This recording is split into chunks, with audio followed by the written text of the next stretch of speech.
कर्म बिना तो शरीर की यात्रा संभव ही नहीं।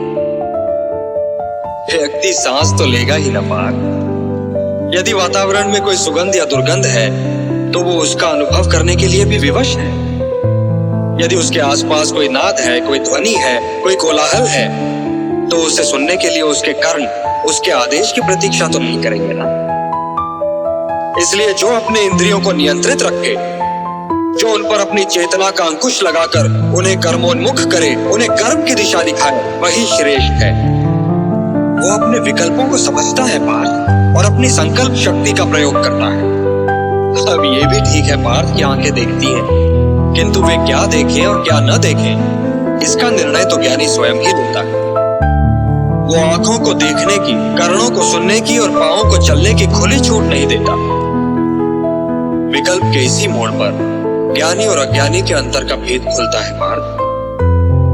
इसलिए कर्म तो आवश्यक है, क्योंकि उसके बिना तो शरीर का निर्वाह संभव ही नहीं। किंतु हे पार्थ, ज्ञानी पुरुष की भांति कर्म करो।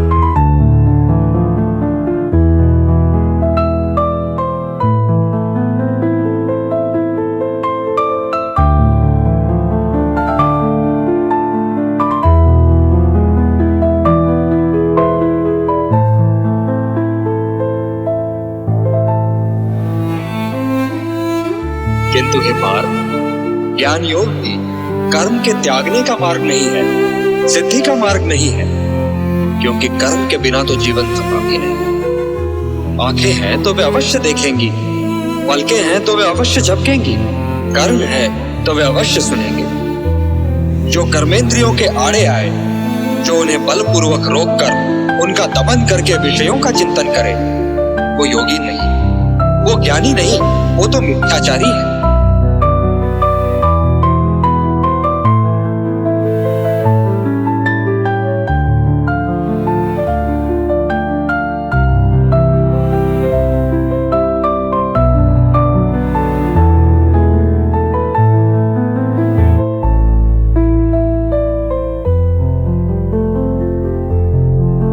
त्रिलोक में मेरे लिए कुछ करना आवश्यक नहीं पार्थ, और त्रिलोक में ऐसा भी कुछ नहीं जिसे मैं प्राप्त करना चाहूं और प्राप्त ना कर सकूं। फिर भी मैं तुम्हारे सामने कर्म कर रहा हूं पार्थ, कर्म कर रहा हूं। ये दिखला रहा हूं, ये सिद्ध कर रहा हूं कि निष्काम कर्म के मार्ग पर चलते हुए जीवन व्यतीत करना संभव है।